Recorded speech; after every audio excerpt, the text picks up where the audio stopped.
Okay.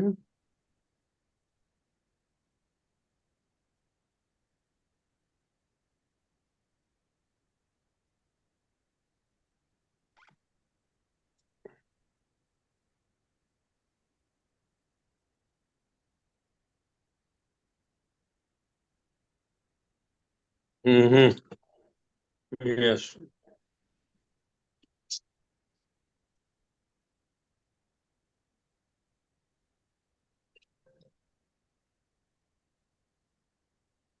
Can start, Kiranji. Shall I Shall we start? Yeah. Okay. Here we go. So, namaste everyone. Yes. Welcome to this session with the distinguished author, Dr. Elst. We are very fortunate to have his time today as we are counting down to the inauguration of the Ram Janmabhoomi temple. This is going to be an overview of all the contributions made by Ram Swarup ji, Sitaram Goel, and the Voice of India movement to this end.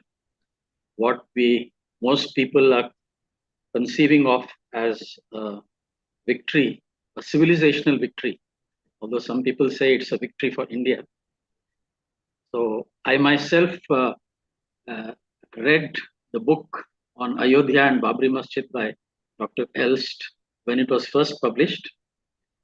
And it has taken me a long time to get to read the rest of the writings of Sitaram Goel and Ram Swarup ji. But I can say that it has been a turning point for me intellectually to come in contact with this body of work. It inspires us. And to my mind, I conceive of the Voice of India as a second Ashoka pillar, a Divya Stambh, which rises above the streets of Daryaganj and which will resonate with generations to come for a very, very long time. Dr. Elst needs no introduction at all. He is our mentor and our role model for intellectual rigor and rectitude. But he's best described amongst us as the intellectual heir of Sitaram Goelji, his Manas Putra, and the principal dynamo and even the face which has been moving the Voice of India movement all these years after the passing of Sitaram Goelji in 2002. And he himself, as you can see here, he describes himself as a Orientalist or Indologist, but non-affiliated Indologist. In his book, The Argumentative Indian, he describes himself as a non-affiliated Indologist. But he's much more. And without further ado, I will request you, sir, my good friends Lakshmi Jonalagada and Arnab Bhattacharya are also there in the panel. Arnab is a computer science faculty in the IIT Kanpur, and Lakshmi is a chartered accountant and a finance executive based in Bangalore. With these few words, I request you, sir, to please proceed with your presentation. We will have Q&A session at the end. So those who have questions can write into the chat box or raise their hands at the end. Thank you. Right. Here we go. Yes. Okay. So I hope you can all properly hear. Yes, sir. We can. I think if you are connected on both the devices, that means that you are getting an echo. So maybe you need to mute one of the devices, Dr. Elst. No, he has only Are only there one two device. devices on? No, he is connected only through one I device. So no, Koenraad ji, you may start speaking. We'll see. Okay. Okay, here we go. Is my face in the right corner on your screen? Yes, yes, yes. I mean, I think in the middle? Shruti, you can adjust it. Yes. You can adjust Dr. L's face to come on top.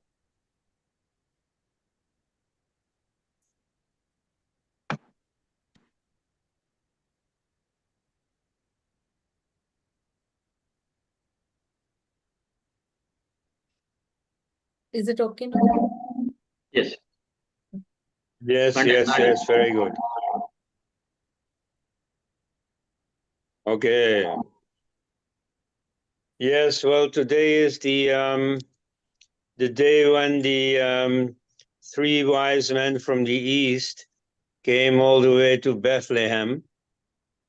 And so maybe it was a fool's errand. Maybe they shouldn't have been there, but they believed in astrology, so they followed the star, you know, the GPS, the global positioning star. And so they brought the stuff that you bring from India. They brought spices and gold. So me, I also come from the east. I'm in Mumbai at the moment. So that's pretty far east from Houston and other places. But I only bring a little message, some information about Voice of India and Ayodhya, which is very much in the news nowadays. So a factor that is given only little attention to is the crucial role played by the scholars, and among them particularly by Voice of India. Next page, please. So there are a few people who have written for Voice of India that are not going to figure in my talk, not because they haven't done important work, but because the work was not so much about Ayodhya.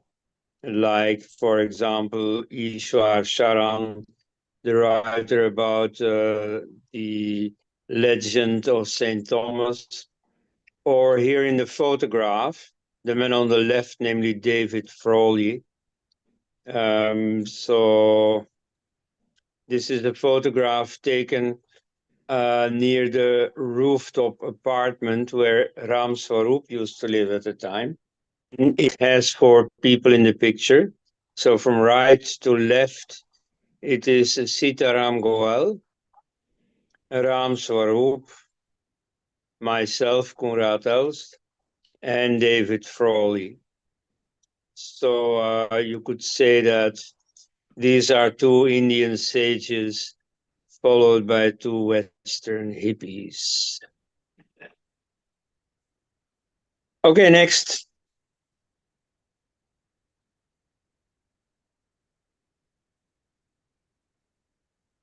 Right, this is the man with whom it all started, Ram Swarup, born in Sonipat, which today has become an exurb of Delhi to its northwest. And he lived most of his life in Delhi and died there in 1998. He was very much a Gandhian activist, just like Sitaram Goel. The difference is that he remained loyal to Mahatma Gandhi till the end, whereas Sitaram Goel remained loyal in a sense, but he also said openly that Gandhi had been a disaster for Hindu society.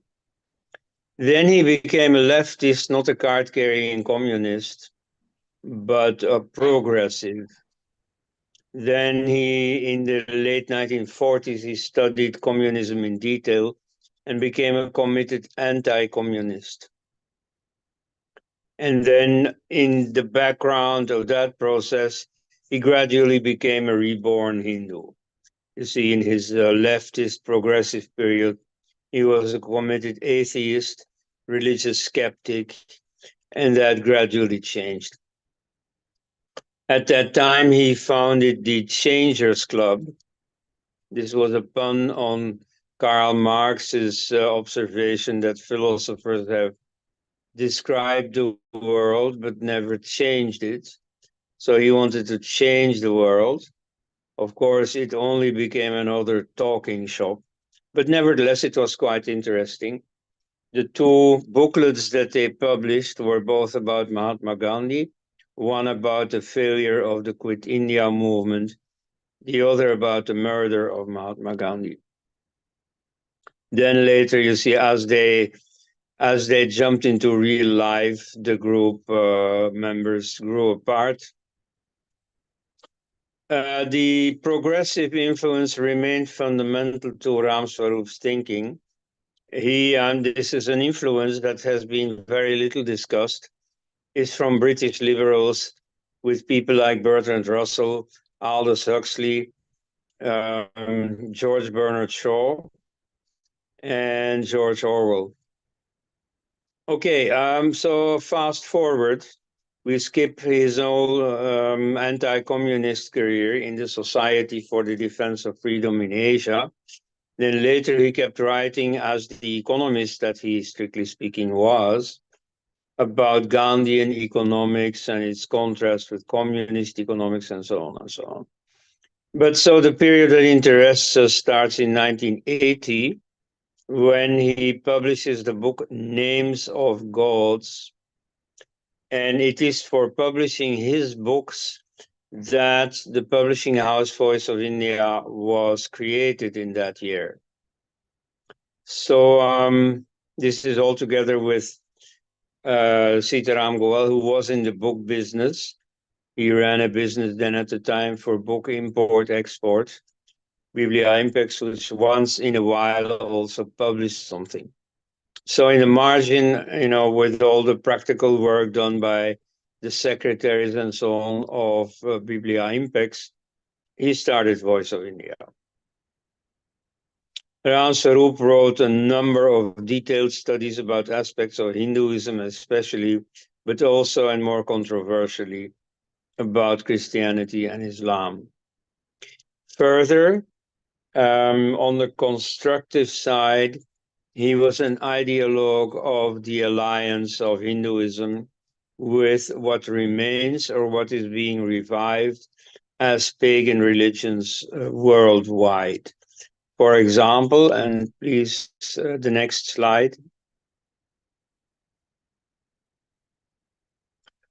In 2003 started the tradition of the gatherings of the elders.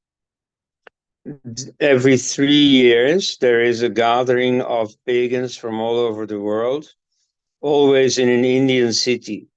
In a few weeks, it is going to take place in Dibrugarh in Assam. And so it is all these foreigners that together have voted for having it always in India. India seems to be the natural place for these things. The mastermind behind this organization is Yashwant Pathak, who is a professor of pharmacy in the United States. And so far, the fact that he's an RSS Pracharak has played little role. This year, though, I notice that the Society of British Druids does not want to participate anymore as they used to, because they found out that behind this benign organization is actually the, evil fascist and so on, Hindu nationalist organization, the RSS. And it's in fact a miracle that they have held out for so long, for 20, 21 years, without this coming in the way. But so when you have photographs like this one, where you see two very pagan-looking people from elsewhere in the world, together on the days with Mohan Bhagwat of the RSS, well, you see, the enemy can easily make use of that kind of photographs. Now, it so happens that to Ram Swaroop, this wasn't immediately a problem. Another point where he didn't see eye to eye with Sitaram Goel is that he practically rejected all criticism of the RSS. He remained in favor of the RSS till the end, whereas Sitaram Goel had grown away from them. He used to explain this as simply having more experience. Ram Sarup was more a theoretical person, and so he didn't have to make many practical deals with Sangh people the way that a businessman like Sitaram Goel would do. And so he had far more experience with them, and this, well, predisposed him to a more negative attitude. So Ram Sarup, supported this whole movement, and he wouldn't have objected to their association, their open association with the RSS. Next.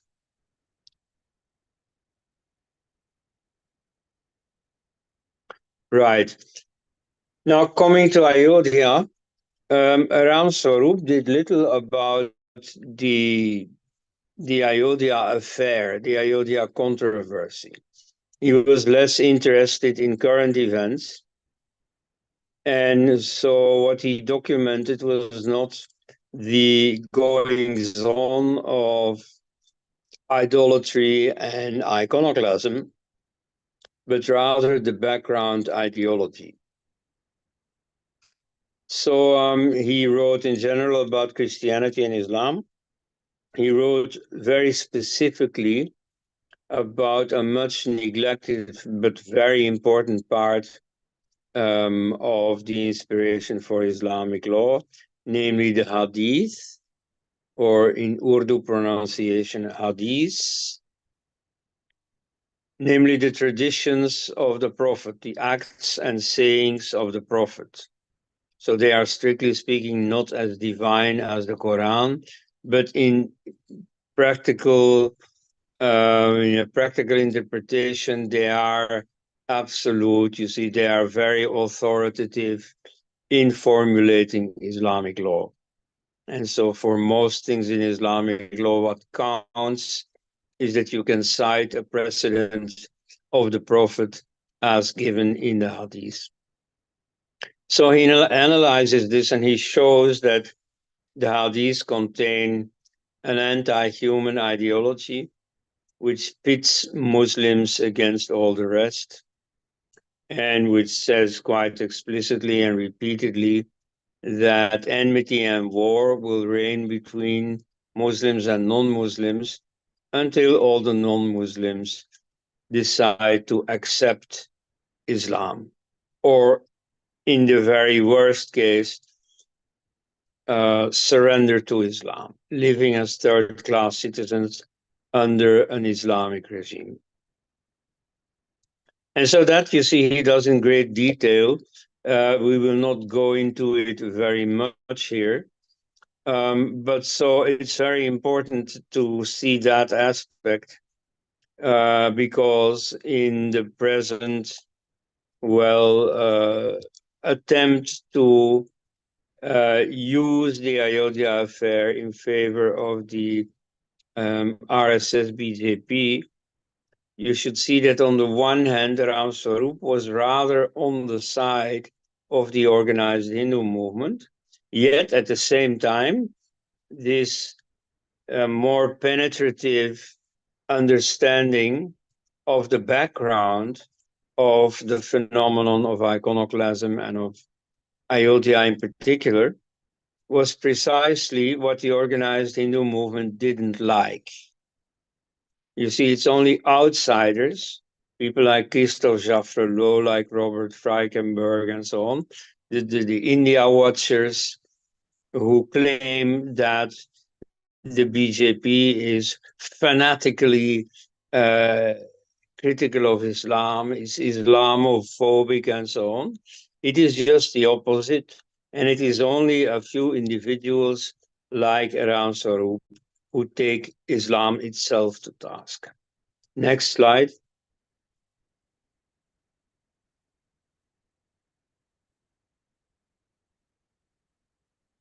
Right, here we have Sitaram Goel, who also was born in Haryana, not very far from Delhi, in the village of Chhara.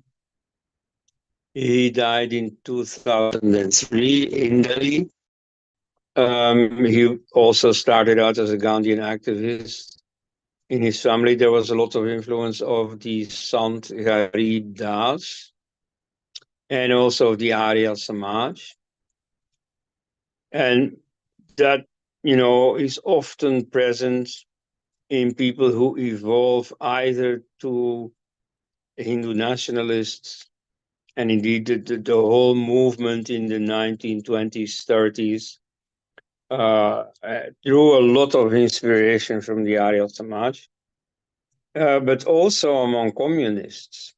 And in the case of Sitaram Goel, both apply. So he was ready to join the communist movement in 1948, but just then Home Minister Sardar Patel organized a crackdown on the communist movement. So he missed his chance to become a card-carrying communist.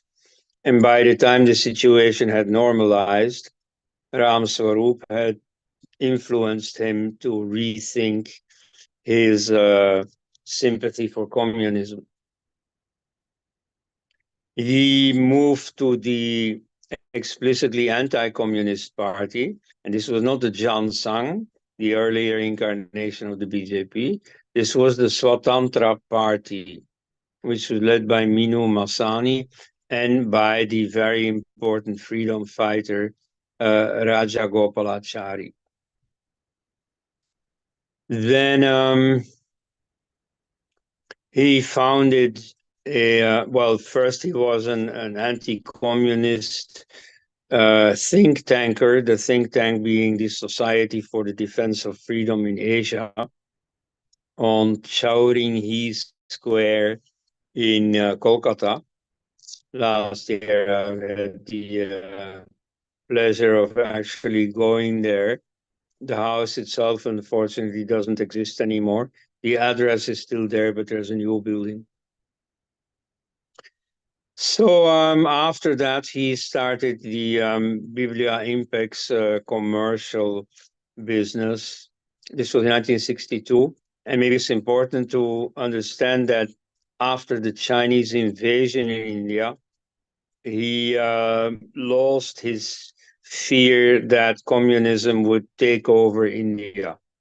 From then on, he was fairly sure that in India, communism would fail because this invasion had turned Indian public opinion decisively against communism.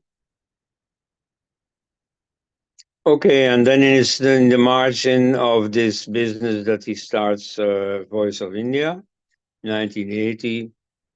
And that little publishing house made a towering contribution to the debate about Ayodhya. He himself, in particular, with the book Hindu Temples, What Happened to Them, published in 2 volumes in 1990 and 91. Next.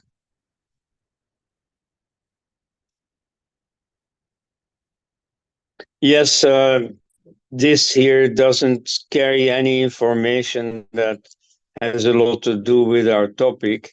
Nevertheless, I want to put on record that I am trying to find all kinds of information relative to Voice of India. And so, for example, here I found an old photograph clearly taken in some activity organized by the RSS or BJP. That you can definitely see by the background, where you find a photograph of Deen Dayal Upadhyay, the ideologue of integral humanism, which is the official party ideology of the Jan Sangh and BJP. I think I can recognize in the chairman, who's sitting on the right of the 3 panelists, I think I recognize K.R. Malkani there.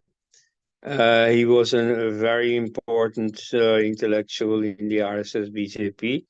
I owe him a whole lot You see, he helped give me entry into all kinds of Hindu nationalist centers. He even arranged that I could sit in on meetings of the BJP or RSS where actual policy was being made. I was very privileged, and mostly I owe this to K.R. Malkani. But I'm not entirely sure it is him. The photo is not very sharp, and my eyes are, well, getting older. But so in the coming years, I hope that younger historians will take up this task and collect more rare information, especially from the period of the Society for the Defense of Freedom in Asia, which was in the 50s, but also later. You see, there must be plenty of material that will complete, our picture of Voice of India. Next. Oh, wait a minute. And another person in the photograph, practically in the middle, dressed in white, is Maulana Wahiduddin Khan. He was the ideologue of the Tabligh movement, which is a movement among Indian Muslims to make the Muslims more Muslim. You see, the analysis of the Tabligh movement, meaning the propaganda movement, is that Muslims used to carry too much of their ancestral Hindu baggage with them, which makes them vulnerable to the temptation of reconverting to Hinduism. So his job, which has been very successful, is to Islamize the Muslims. Okay, next.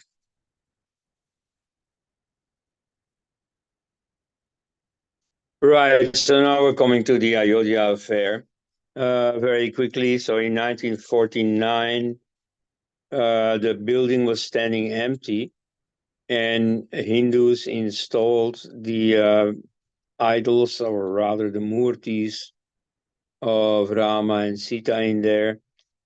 And then the building was locked, at least for general worship, but a priest could go in to conduct the rituals. In 1983, started a movement for the birthplace liberation, which was founded by local Congress MLA called Daudayal Khanna, and by a very important person, an ex-Prime Minister Gulzari Lal Nanda, so both from Congress, and by Mahant Avaidhyanath, then a member of parliament for the Hindu Mahasabha, who was the personal guru of the present chief minister of Uttar Pradesh, Yogi Adityanath. So they started this. In 1986, the local court throws open the place to general Hindu worship. And, there's a lot of, reference to this, and they usually claim that it's Rajiv Gandhi who threw open the doors. That's not true. You see, the role of politicians here is quite limited all through. And so in this case, too, it is the court that made this decision. And then starts an agitation for or against restoring this place to the Hindus. So the Hindus already have the site, only they want proper temple architecture there. That's really what the whole Ayodhya affair was about, only about replacing the architecture. So this leads to some events in the year 1989-90, at what time we do not have the Congress in power anymore, but the leftist Janata Party, supported from the opposition by the BJP. Thanks to its agitation, it jumped on the bandwagon of the Ayodhya agitation in June 1989. Thanks to that, it won the elections in November 1989, jumping from 2 seats in parliament to 85. Then there was a great conflict in the government between the BJP and the Janata Party. Well, the BJP supported it from the opposition, but so when they fell out, in particular when a repression started against the Ayodhya movement on the streets, then the government fell, and what came to power instead was another leftist government, but even smaller, led by Chandrasekhar, and supported from the opposition by Congress, which effectively brought Congress back to power. So it is Congress that then more or less orders the organization of a debate between scholars over the evidence. It had been Rajiv Gandhi's approach that the decision whether to build a temple should depend on the historical evidence whether there had been a temple, which is of course a polite way of saying that they wanted a temple because everybody knew that there was this historical evidence. That at that time, until 1989, was not in question. It was also known in court cases earlier. The local Muslims had perfectly accepted that the mosque had been built in forcible replacement of a temple.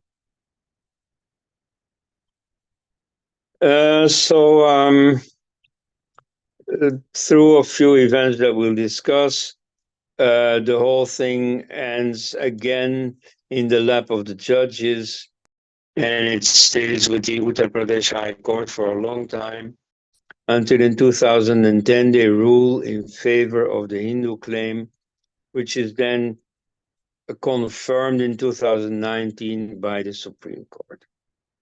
Next.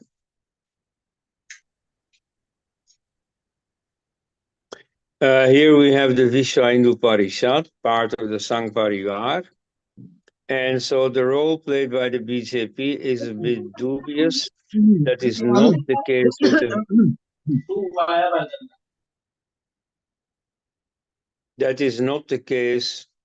with the Vishwa Hindu Parishad, which very loyally supports the forward steps of the Ayodhya movement. So this is in the front of the photograph, Ashok Singhal, who was the main leader at the time. In the background, Giriraj Kishore. So both of them are long dead. In fact, most of the people we are discussing here have long passed away. The VSP also became one of the parties in the court case. There were always 2 different Hindu claimants, as opposed to one on the Muslim side, the Sunni Waqf board. Next. And so with Sitaram Goel at that time, I often went to visit the Vishwa Hindu Parishad office, which is now led by Swami Vijnanananda, so at that time by Ashok Singhal. Then in 1990, the BJP, led by L.K. Advani, and against the wishes of Atal Bihari Vajpayee, the other main leader, organized a Rath Yatra. He had originally wanted to make it a foot march.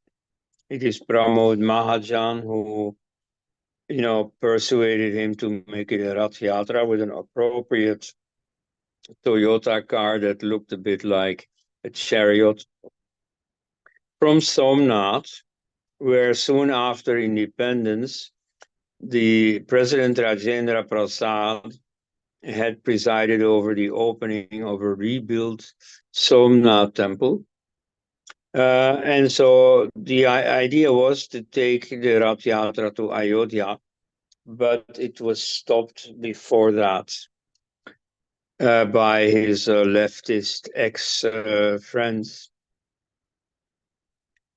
Here I see a mistake. It was not stopped by Mulayam Singh Yadav. It was stopped in Bihar, another state, and Mulayam Singh Yadav was the chief minister of Uttar Pradesh.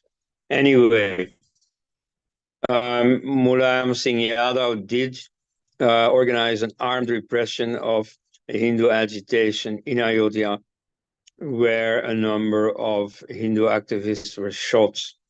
And so the most famous ones are the Kothari brothers here in the photograph, Ram and Sharat Kothari from Kolkata. I have visited his family in Kolkata. And so you saw there this photograph and other photographs that glorify their heroism and their martyrdom. And so that component, a certain pride of what the boys had done, was clearly there. But otherwise, you see, I came away with an impression of immense grief. And it made me wonder, especially, was this necessary? Could this not have been avoided? So when I gave this sentiment aloud to Sitaram Goel, his verdict was very clear. You know, they died for nothing. This should have been avoided. And this could be avoided because at the time in the 1980s, the Rajiv Gandhi government was not at all unsympathetic to building the temple.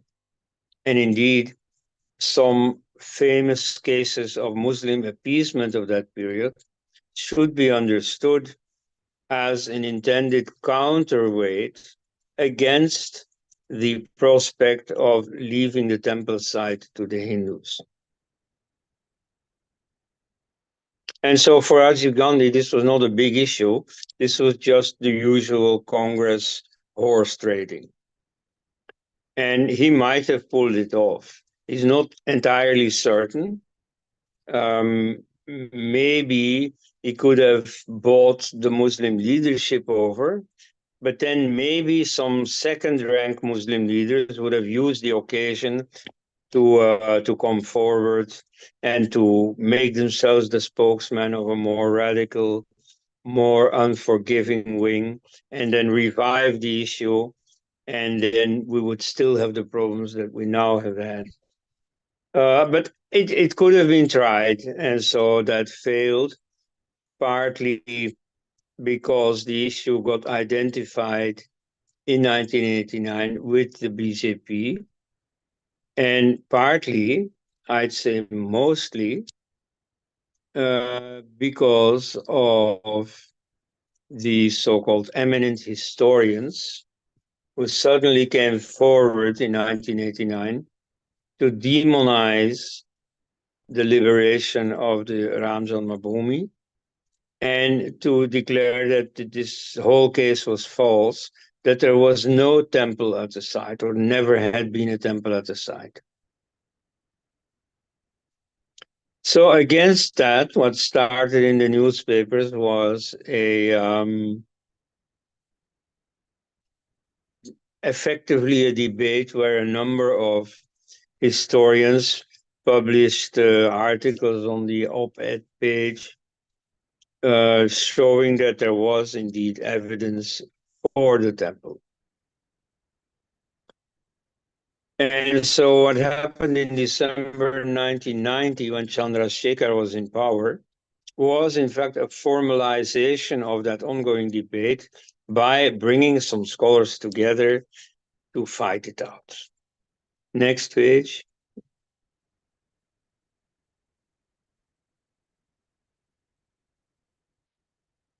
One of the first to start the debate in his own paper was the editor at that time of the Indian Express, namely Arun Shourie.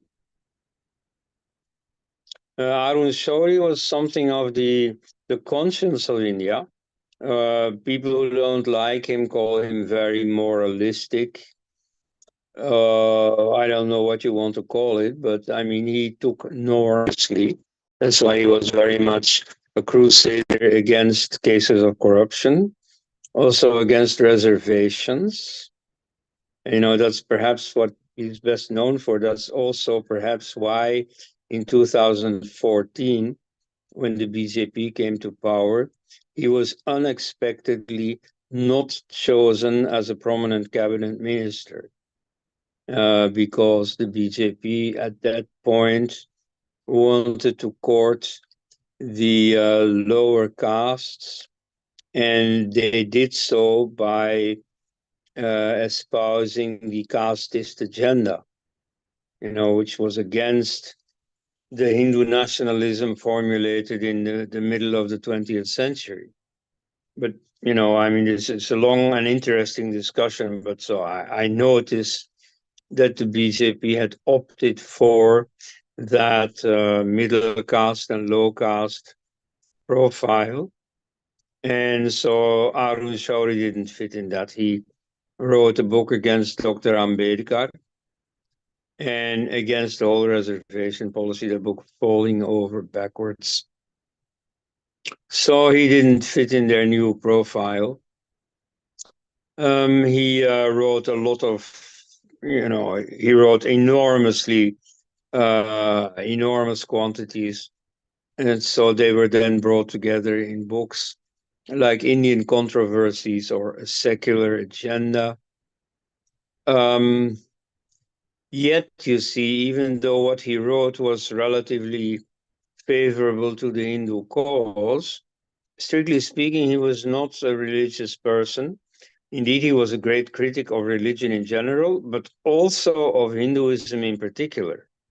His very first book was a critique of Hinduism.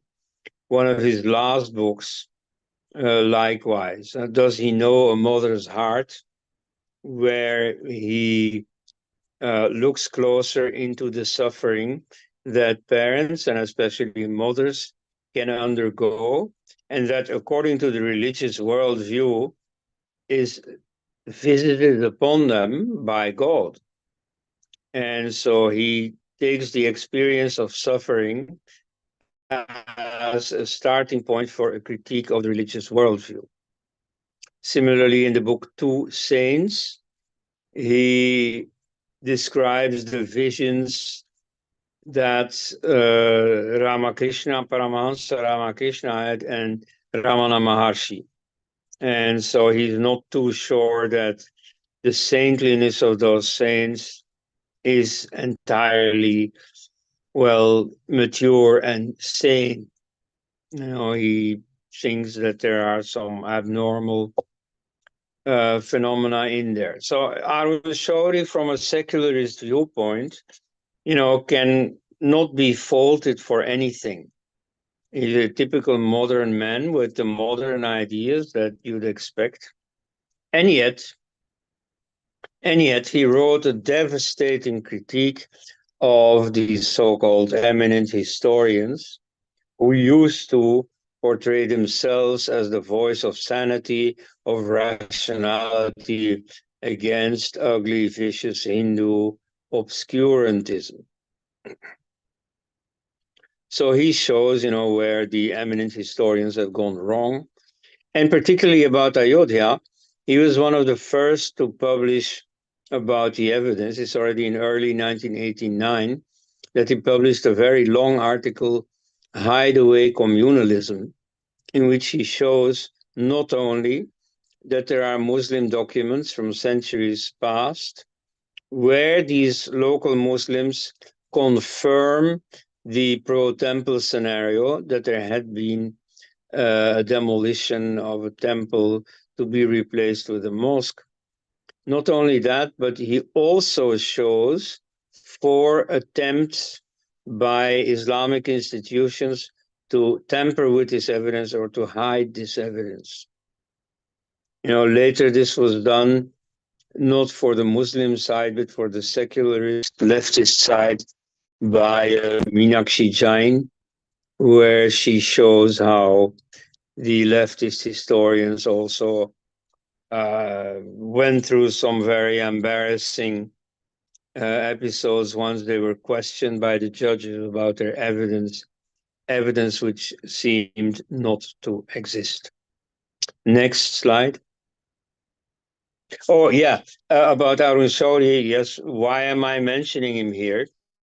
You see, most of his books have been published by his own publishing house, and which, he founded simply, as a conduit for his own books. He was a friend of Sitaram Goel. He consulted him often for matters relating to religion.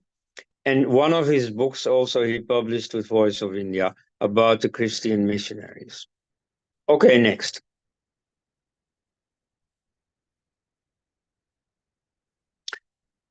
Abhas Kumar Chatterjee was a civil servant from Bengal, the uncle of another rather well-known historian, Sharadindu Mukherjee, who would also contribute to the evidence at later stages, and who also published a few books with Voice of India, particularly about Bangladesh.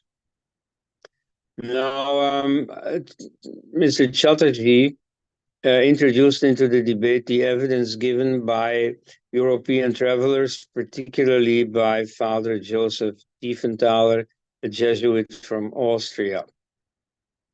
And so here you had again a lot of, undeniable evidence that, caused the eminent historian serious problems, at least if they had wanted to engage with this evidence. He participated in the scholars' debate, so he was in direct contact with the other scholars, but also with the VHP people who organized this, let alone with the BJP people that was translating it into a political dimension. And so he didn't like the BJP's functioning. And a few years later, he wrote a very pro-Hindu but BJP skeptical book called The Concept of Hindu Nation. And it's quite worth reading. It prepared the ground for a few more books of that kind. In 1997, there was a book edited by Goel, but with mainly featuring Srirang Godbole, a doctor from Maharashtra and an active RSS worker, but very much critical of the RSS. It's called Time for Stock Taking with Sangh Parivar. And then another book by myself, BJP versus Hindu Resurgence, also a critique of the BJP. And so Chatterjee's book was one of many instances that disproved the usual representation of the whole situation by secularists, namely the reduction of Hindu activism to the RSS BJP. In reality, it is quite a wide movement where all kinds of people participate in, and of which the RSS BJP is one segment. Next slide. Two other historians are Harsh Narayan and K.S. Lal. Of Harsh Narayan is particularly to be remembered here the book The Ayodhya Temple Mosque Dispute, focus on Muslim sources, where he shows how on the one hand Muslim sources practically necessitate the phenomenon of iconoclasm, and how on the other hand they also provide testimony to the sheer historical fact that the Ayodhya temple had been destroyed to make way for a mosque. Similarly, with Kishore Sharan Lal, K.S. Lal, he published a lot with Voice of India about different aspects of Muslim history. There's a lot of facts that you never heard about that he discusses. And so this creates a background story of how these temple destructions could happen. But the biggest importance of Lal is his work already written before the Ayodhya affair, 1979, where he gives the much cited estimate people, I don't see, but somehow gone missing from the Hindu demography between 1000 and 1525, which is the end of the Delhi Sultanate.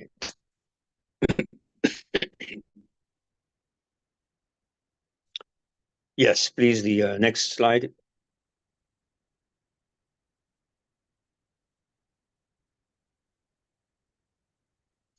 Then there is the personal input of Sitaram Goel. So he not only oversaw the work of all the other scholars that for which the Voice of India was a clearinghouse and a channel for publication, but he himself, as a historian, made a very important contribution. This is the book Hindu Temples, What Happened to Them. Let the Mute Witnesses Speak.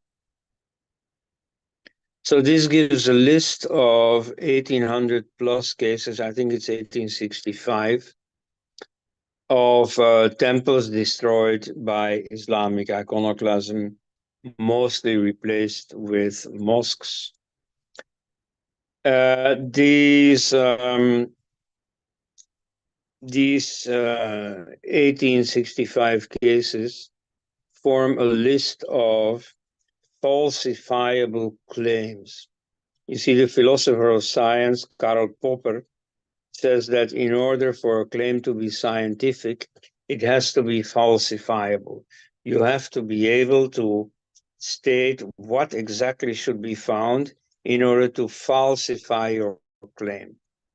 And so if your claim is to be true, then any attempt at falsification should fail. Now here you have 18 and something falsifiable claims. Of each of these temples, you can say, oh no, there was never a temple there, or no, the temple was never demolished, and so on. That has been tried in only one case, namely by the American self-described Marxist historian Richard Eaton. Already before the book was published, so in the book itself, it is shown that here also this general behavior pattern applies. It is certainly also a temple destroyed by Islam. In all the other cases, no attempt has been made to disprove Sitaram Goel's allegation. And so that is very typical for the whole debate. It is those scholars who defended the temple and the general case against Islamic iconoclasm who have come with proof ever more. You know, there was already plenty of proof. Then the whole controversy necessitated the pro-temple scholars to give even more proof. And on the other side, there was nothing. So that's also why one of my books is called Ayodhya, the Case Against the Temple, which must have put many readers on the wrong foot. They must have thought, this is a book against the temple. Well, no, the title simply draws attention to the fact that we all know about evidence for the temple, but the so-called evidence against the temple turns out not to exist. And so the eminent historians didn't feel a need to even try to prove their case, because at the time they were so confident. You see, the secularists were high and mighty, and they didn't expect to be challenged. So what Goelji did was very useful for the BJP. So he showed that what happened in Ayodhya was part of a larger behavior pattern. They did not want to link it too much with Islam, which is very much part of Goel's book, especially of the second volume, where he traces the theological justification for this behavior pattern. That is why it was something of a victory when in 1990, Goelji managed to make L.K. Advani present his own book during a press conference. You see, that was not entirely the idea. What Advani wanted to highlight was my own first book, called Ram Janmabhoomi versus Babri Masjid, a case study in Hindu-Muslim conflict, which was only a bit of a journalistic account of the evidence that had been gathered by the scholars and of the case made by their opponents and of the street riots and so on. And so it's not very deep. It doesn't add much to the debate, except that the impression that had been created by the secularists, namely that every sane, rational human being must be against the temple, and that the West, which at the time was considered certainly very rational and secular and so on, that the West was entirely in the pocket of the eminent historians and entirely rejected the temple.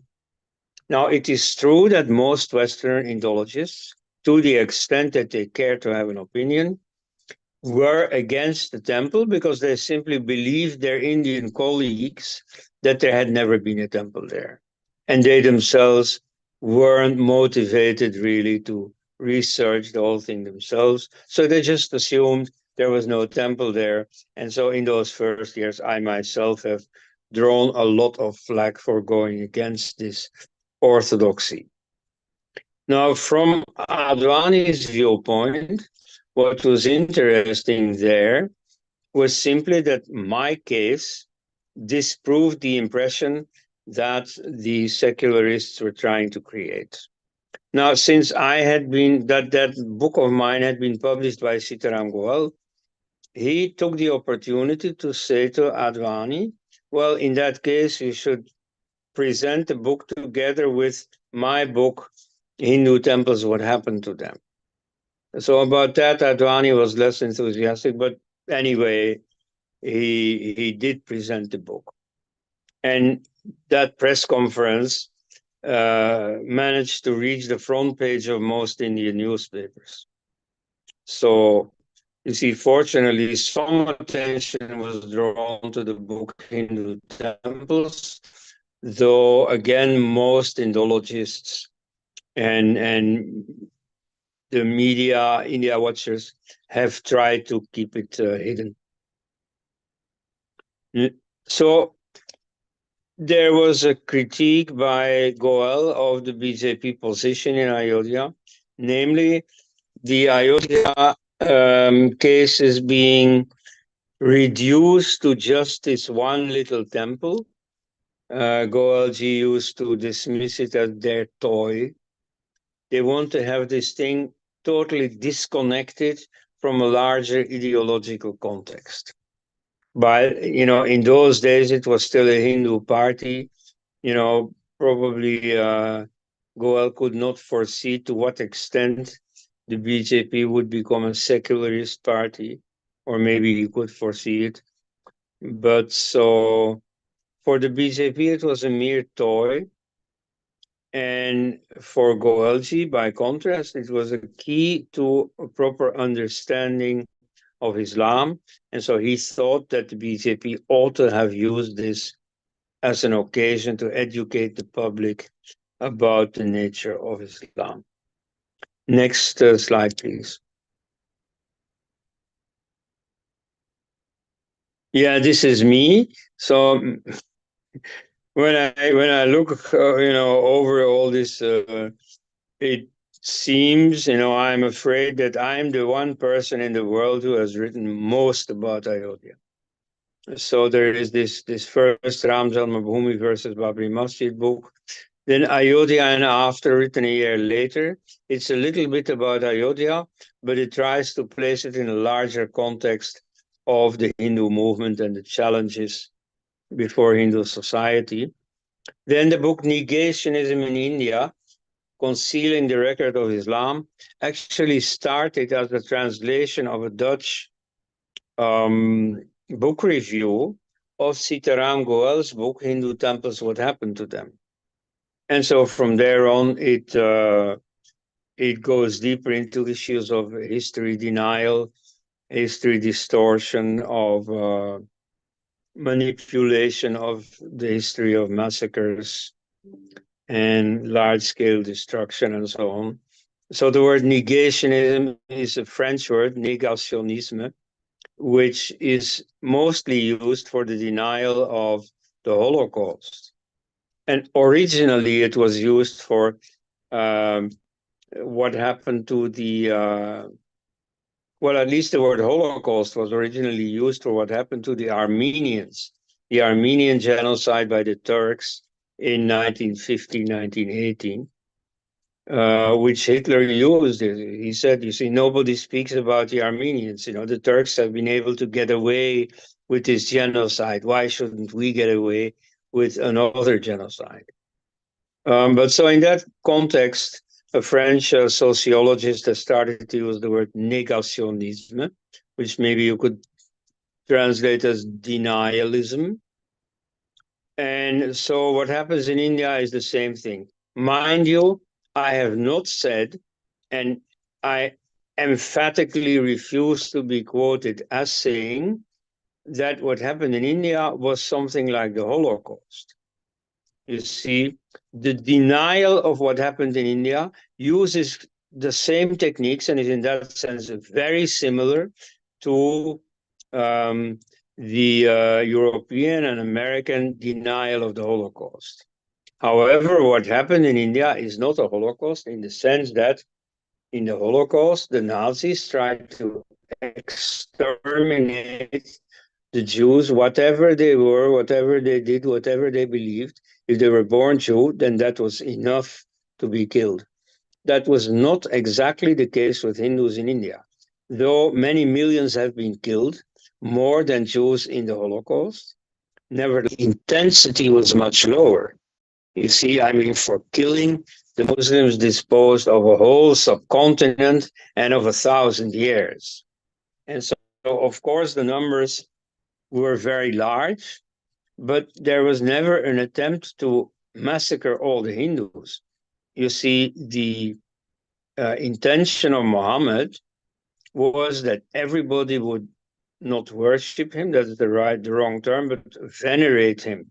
You see, he didn't pretend to be God, but at least he pretended to be very special, to have a direct telephone line to God. And so he wanted everybody to acknowledge that. Or if not, then at least to live at the mercy of the Muslims, to accept the Muslims as the rulers. And so this he says very explicitly, hate and enmity will reign between us until you believe in Allah alone. And so in that process of conquering, of subduing the pagans, of course, a lot of people are getting killed. And so if you count it over the centuries, it's easily many millions. And yet it's not the same thing as the Holocaust. So there's a quite important, if you want to keep your credibility, then you ought to observe distinctions like this. Anyway, next book is Ayodhya, the Case Against the Temple. That I personally consider my best book. There I really contribute seriously to the temple argument and to the refutation of the position of the eminent historians. Like, for instance, they have retreated, following a lead by Richard Eaton, they have stopped completely denying the temple destructions for that, you see the evidence presented by especially Sitaram Goel was just too strong. So they have withdrawn to a next line, which is blaming the Hindus. They say, okay, Muslims destroyed some Hindu temples, but they only did that because they followed the example of Hindus. I mean, that's their effrontery, so that's what they dare to do. Now, that, of course, can also be shown for what it is, and that's one of the things I've done in that book, namely to show, first of all, there are no cases of Hindus merely destroying temples, but there are a few cases of Hindu kings abducting idols. In Mesopotamia, that was even more frequent. And so what happened in those cases is simply that the religion is allowed to continue, unlike what Islam does with paganisms. Islam destroys idols, smashes them to pieces, puts the pieces underground so that Muslims have the pleasure of walking over the leftovers of idols, and wants to destroy the religion. You see, destroying the temples and the murtis is simply an instrument to destroy religion. What Hindus did in very much fewer cases is to abduct an idol. And so in the place of the loser, where the idol is being taken away, there they have every freedom to put up a new idol, to consecrate a new idol, and to continue the same cult. And the winner installs the stolen idol in his own temple, where his own priest consecrates that statue and continues the same cult. So the religious landscape doesn't change at all. There's only a material object that is being transported from one place to another. It's something totally different from what the Muslims did. Moreover, the idea that Muslim rulers invoked the precedent of what Hindus had done is just absurd. And there is no case of it at all. You see, if ever they felt the need to justify their temple destruction, what they do is to refer to earlier Islamic iconoclasts like Mahmud Ghaznavi, like Aurangzeb, or especially to refer to the career of the Prophet, because he himself started this destruction of pagan temples, most notoriously the case of the Kaaba itself, that building he left standing, but there were 360 idols for all kinds of different gods, including Jesus and Mary, and he destroyed them with his own hands. And so that is the example that all the Islamic iconoclasts follow. And so it was important to set the record straight, and that I've done in that book, The Case Against the Temple. Ayodhya di Finale is a little book that has no importance anymore, but that describes the discoveries done in the court-ordered archaeological search in 2003, when the whole terrain in and around the temple site was being investigated by archaeologists. And then there is a final publication, not by Voice of India, called Forever Ayodhya. Just a few months ago, this was published. And this is a collection of all my papers about the Ayodhya affair, published after the court verdict in 2010. Next, please.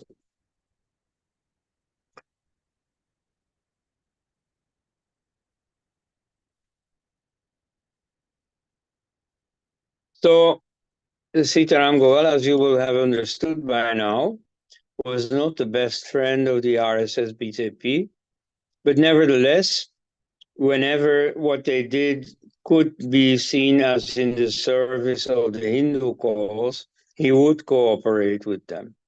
And so that's the case here.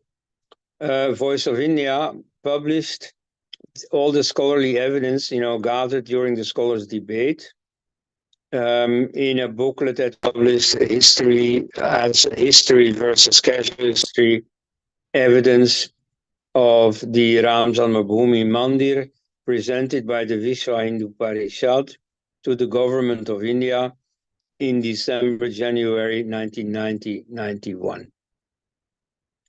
That collection of evidence has been strung together to a coherent narrative by myself. Now, here you don't have to believe me. I can't prove it because my name is not mentioned in the book. What happened was that this was entrusted to Sitaram Goel, whom they knew. And so then Goelji asked me to do this editing job, which I did. And then another thing Goelji did was to straighten out the, rather mistake-rich text of the BJP's white paper on Ayodhya. And this was in 1993. Next.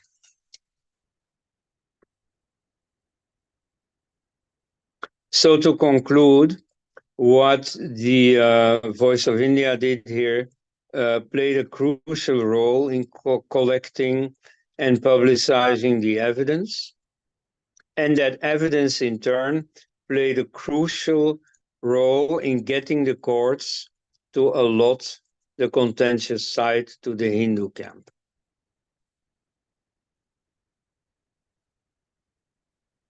And indeed, I can't see anything else that persuaded the judges the evidence was crucial. It was also framed like that by successive Indian governments, and here I mean Congress governments, that, also by Narasimha Rao in the 90s, that the decision whether a new temple should be built also depends on the finding whether an earlier temple had existed. So the Voice of India authors here were motivated not, as Western ideologists and so on will say, by a desire to serve the RSS BJP, but by a desire to serve Hindu society. And so in this case, history was served as an instrument for the Hindu cause. Strictly speaking, it was not necessary. You see, for all those who say, yeah, let bygones be bygones. Well, okay, why not let bygones be bygones? Let's not talk about the past. I mean, we have won the debate about the past fair and square. The eminent historians have totally, embarrassingly lost. But nevertheless, let's not jubilate too much about our victory. Let's see this victory in its true proportion. So what happened in the past is interesting, and we as historians have had a good time, you see, looking for evidence and so on. It's the thing that we do, and we greatly enjoyed it that suddenly this pastime of ours was relevant, became socially important. So that was our little fun. But, politically, strictly speaking, is more important what is the case there today. And the case today is that it is Hindus who go on pilgrimage to Ayodhya. Muslims never go there.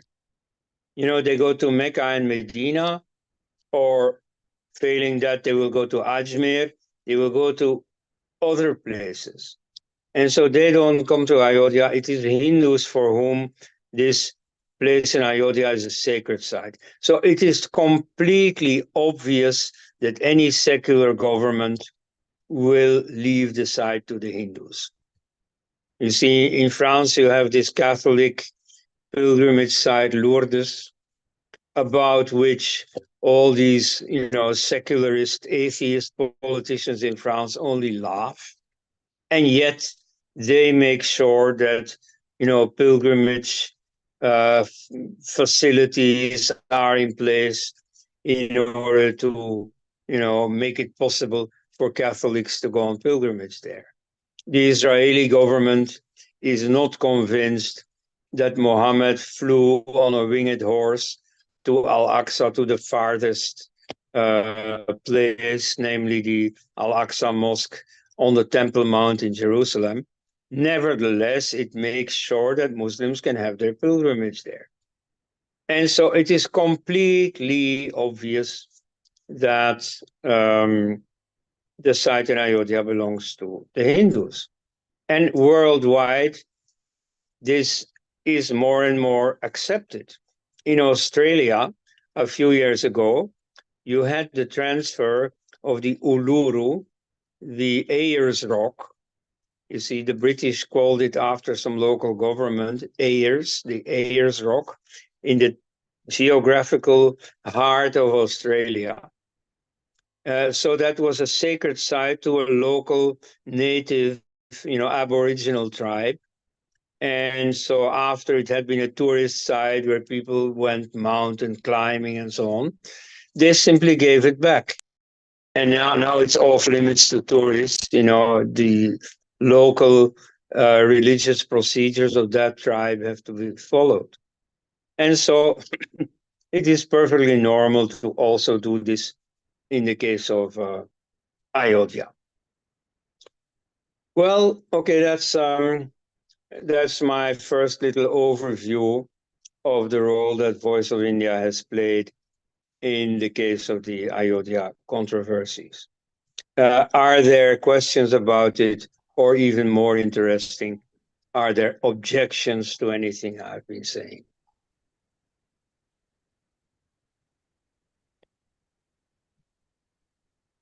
Anish Bhavani has raised his hand. Anish, do you have a question? And can you put it briefly and concisely? You have to unmute yourself, Anish. Yes. Can you hear me, Dr. Elst? Yes, we can. Okay. So, sir, I have a few questions if I'm allowed to ask one by one. So I'll rather start with my first question. Your most important question. Your most important question. Okay. So sir, as you said, lastly, giving an example of what the Australians have followed, giving back the religious site of the tribals. So I want to understand that, do you think, as you also mentioned, that Rajiv could have bartered the Ayodhya temple with the appeasement? So I would now want to understand that what's the way forward, right? So we have probably won this, however late, and whatever that we have lost since. But do you think the way forward, as the list, as you also mentioned about Sitaram sir's contribution of more than 1,865 temples. So do you think that the way forward is some sort of, taking away without Ajay, any sort of force? I think Dr. Elst will answer you. Thank you. Yeah, I'm not sure I understood your question. Dr. Elst, he's asking you probably about the other temples, like Kashi The and other Mathura. temple. Oh, yeah. Yeah, that was not such an issue at that time. In the case of Ayodhya, the impression had been created that there was a controversy at all.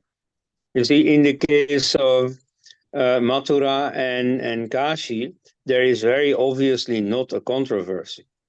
I mean, it's interesting that now in Kashi, they're having an archaeological investigation. But, anyone who goes there can see, obviously, this used to be a temple. And the Muslims are not hiding it. On the contrary, they're proud of it.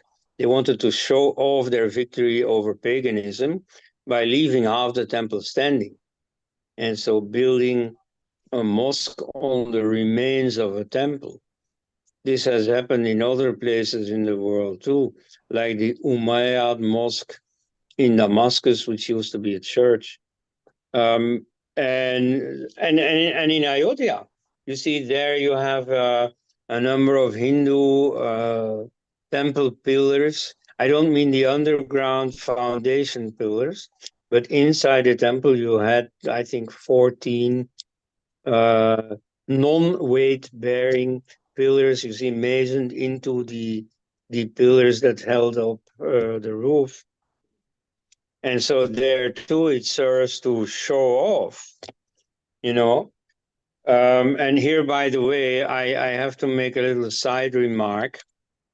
For those who think that I have a very deterministic view about Islam, Muslims, well, no, you see, it's not certain that Muslims are going to believe 100% what Islam teaches them. And indeed, I think that the last century, many Muslims have started saying, no, we all also practice tolerance and pluralism and so on. Often that's a lie. That's taqiyya. You know, that's giving you a false sense of peace and security. But often it's also genuine. There are very many Muslims who really believe that we are doing injustice to Islam by holding it guilty for lots of persecution and destruction. And so in that sense, you see the case in favor of the Babri Masjid is understandable as a welcome development within the Muslim community. So it's disingenuous, but at the same time, it may indicate a change in mentality, which is welcome as such. Of course, it shouldn't stop where it is now. You know, the phase of honesty, of honest looking into what Islam really says, is then the next phase. But that next phase is also happening. And we see this by the increase in self-criticism in Islam, and that's what it leads to, a fairly large-scale apostasy among Muslims. You know, many countries have a society for ex-Muslims. Even Kerala has that. Okay, but that's something else. You see the future of Islam and so on. If you have But more so questions, you can email later. about the Ayodhya case itself, it is very obvious that the Kashi and Mathura cases, they are open and shut. Whereas in Ayodhya, an impression had been created that there was something to prove and to investigate. So that we now have left behind us. The case of Ayodhya is the same as the case of Kashi and of Mathura. Of course, there was a temple there. And of course, today, again, you see, a temple should be there and deserves to be there. Right. Now you. Thank you. We have two more questions, Dr. Elst. One from Ajay Telang and one from Lakshmi Prasad. So Yes. Ajay has been raising. Ajay, can you ask your question briefly, please? Do unmute yourself.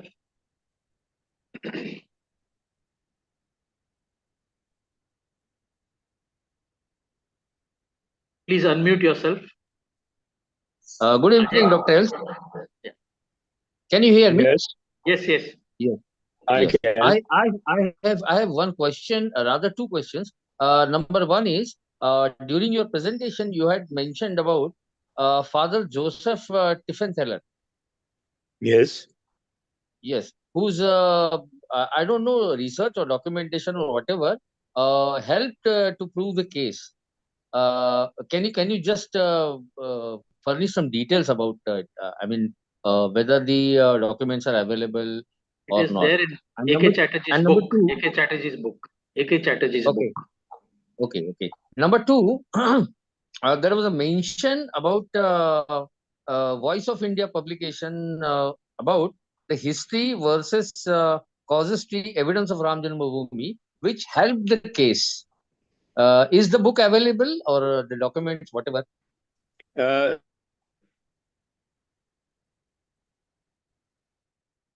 Elst? Or in Portugal, who was rather hostile to the church and especially to the Jesuit order. And so a commandment came that forced the Jesuits out of the Portuguese territories. And so that's why he went to North India, outside the reach of the Portuguese.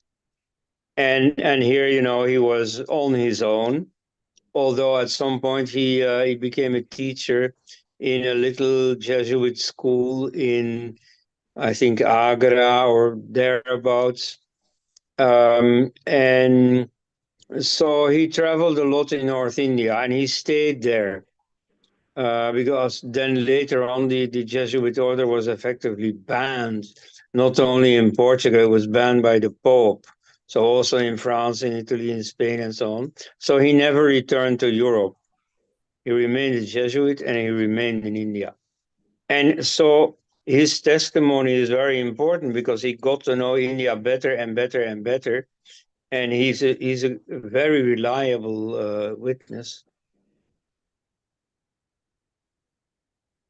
I think And Lakshmi about Prasad about the, question. about the second question, that is the evidence that was produced before the court by the Hindu pleaders, which helped win the case, which was published by Voice of India.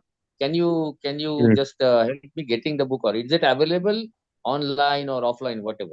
Yeah, well, that's a problem, you see. I have a copy at home, and I would have photographed it and worked it into this PowerPoint presentation. Unfortunately, I am not at home right now, and I've been asking my friends, please, you see, make a photograph and send it to me. And nobody did so. So I still don't have that photograph. But so that book that used to exist, and it's present in a few libraries. But Is it published? but none of them, you see, I've been to their websites, none of them has a photograph of the book. And so apart from that, it's hard to find because it hasn't been in print for 20 years or so. And now that, the Ayodhya affair is losing its importance because now we have the new temple, I don't think it will be reprinted, but of course it should be made available online. I agree. Yeah, that's what I suggest, because it is cream of all the evidences, and which is required for academic records in future. Yes. I think, Yes, indeed. We'll try to ferret it out. Our panelist Lakshmi ji has a question. Lakshmi ji, please go ahead. Yeah. Dr. S, while answering the question about the other temples, reclaiming the other temples other than Ayodhya, you mentioned that in the case of other temples, it's easy because there was no dispute. Whereas in the case of Ayodhya, there's a dispute between two parties. But do you think really the archaeological evidence played a role in the final verdict that we got in the Ayodhya decision? Because archaeological evidence existed in 1977. We had new archaeological evidence in 2003. And then once the temple was being built, more evidence came out. But what role did it play? Because that is the moot point in my question, because there are many other Hindu temples over which mosques and other monuments were made, which are visible to naked eye, but they are under either with the Sunni Waqf Board or with the Archaeological Survey of India. Now, if we just show some material evidence saying that temple existed before the mosque, is that enough for us to actually go and claim those temples? Is that enough for us to put up a fight with the ASI and the Waqf Board and just say these are ours and leave it to us? And what kind of intellectual labor needs to go into this matter, where we have a very long fight with the ASI in particular to reclaim our temples, where you've been to Hampi, you've met the Maharaja, and you see the issue there. So just wanted your understanding of the matter. Yeah, that's strictly speaking a different issue, but yes, you can connect the two. So both have to do with the archaeology of temples. The archaeology is quite important because it really is what convinced the court. Of course, there was plenty of documentary evidence that also helped, but knowing the Indian mind by now a little bit, I think that hard evidence convinces them more than this rarefied, dusty library kind of evidence. In the 1970s, there was already some archaeological evidence by Bibi Lal, who received the prohibition from Indira Gandhi to ever mention it, which I mean is an interesting little fact. Then there is the evidence that came to light during the demolition. There was a lot of evidence of temple pieces that came to light, like in the wall of the mosque. You see, a wall of many houses, in fact, is two walls with an empty space in between them. And so during the building of the Babri Masjid, which clearly has happened by local workmen who generally were Hindus, many Hindu pieces of the temple were put in between these two sides of the wall. So a lot came to light, including a famous inscription that shows clearly that this was a Rama temple. Then there was the court-ordered excavation in 2003. So the court itself set great store by archaeological evidence. And when it came, it clearly pointed in one direction. And then there's a fourth case of archaeological evidence that wasn't looked for at all, that wasn't expected, namely when the new temple started to be built. So it's normal for a building company, before they start building, first they make a big hole. So they cart away a lot of soil. And so on that occasion too, a lot of remains of the temple were found. So, I mean, about the archaeological evidence, there is no doubt at all. Now,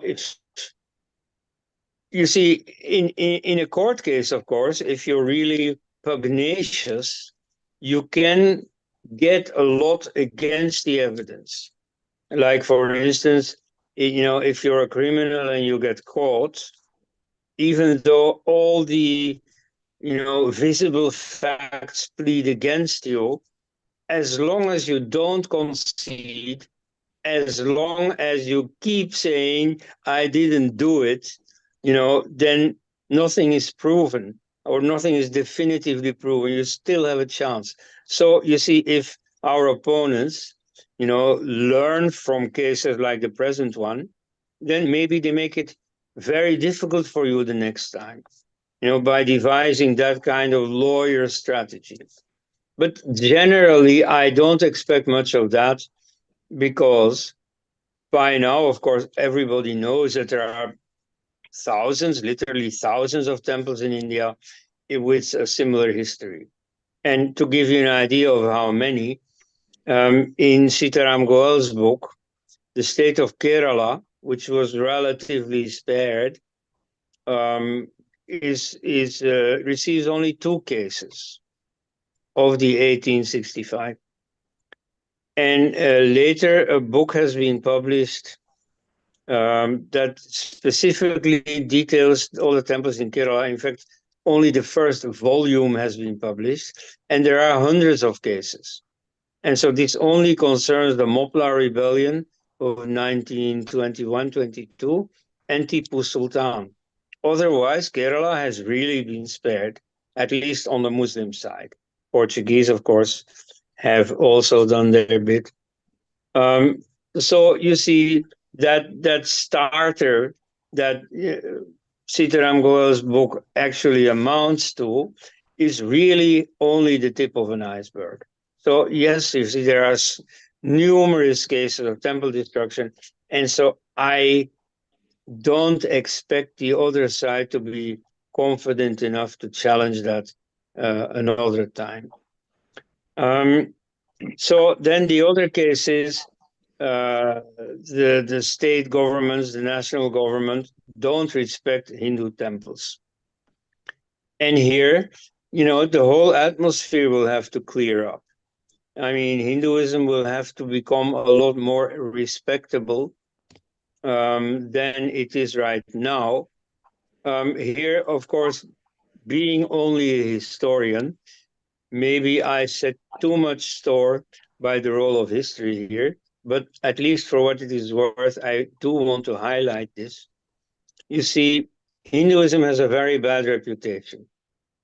And so the reason why the Ramakrishna Mission and the Lingayats and a number of other Hindu minorities, if I may name them that, desire to be declared non-Hindu is one reason that they want to have the privileges of being a minority, because the Indian constitution is not at all secular. It discriminates against the majority.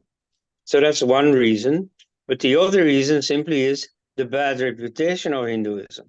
Like you see it very well in the case of the Sarna, which is a tribal group of non-Christians. And so they want to defend themselves against the siege by Christian missionaries by declaring themselves non-Hindu.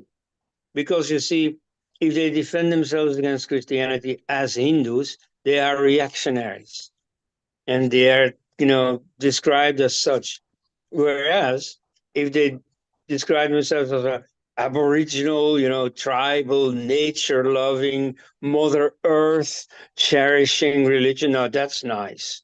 That'll get a lot of support of all the environmentalists and, the softies and so on across the world. So you see, few people want to be associated with Hinduism. And so it's a sinking ship, and all the rats are leaving it. So, those among you who still call themselves Hindu, at least have this merit that they are not rats. But okay, you see the specific case of all the temple appropriations by governments. So there, I think that the reputation of Hinduism will make a big difference. And so history education, rather than saying, oh, the Hindus were, unegalitarian and casteist and so on from the beginning, you have to correct that history. Where there is something negative to say, you also have to be honest and straightforward about it. But, Hindu history is a lot more positive and constructive and creative than it is being given credit for. And so if children grow up with a more positive attitude towards the Hindu heritage, they will be more sympathetic to Hindu claims on their temples, for example. Then the second thing is to make parties, and especially the BJP, more respectful of Hindus, of Hindu interests, if only, for example, in the name of secularism. You see, they must be amenable to, being convinced that if you don't do certain things to mosques or churches, you shouldn't do them to temples either. It's not that difficult. And so right now, the lure of, all the opportunities for corruption that the appropriation of temples gives, you see, you can let that compete with a normal respect for those temples. And so the situation can be restored where that respect is so serious that all these opportunities for corruption are left aside. But yeah, I mean, I may be missing something. Maybe there is a secret to solving this problem, but that I don't see at the moment. But let me reassure you, I am 100% in favor of the restoration of Hindu temples to the Hindu community. Elst, this has been a wonderful session. And does Arnav have a question? Arnav, do you have a question? No. I've been just listening. Time constraints are there. So we Mhm. need to bring it to a close. We have many questions, Dr. Elst. I myself have a question, but I think we'll hold it for later. If you promise Totstraks to come again soon. Okay, ladies and Danku, well. gentlemen, my pleasure. Dhanyavad and Shubharatri.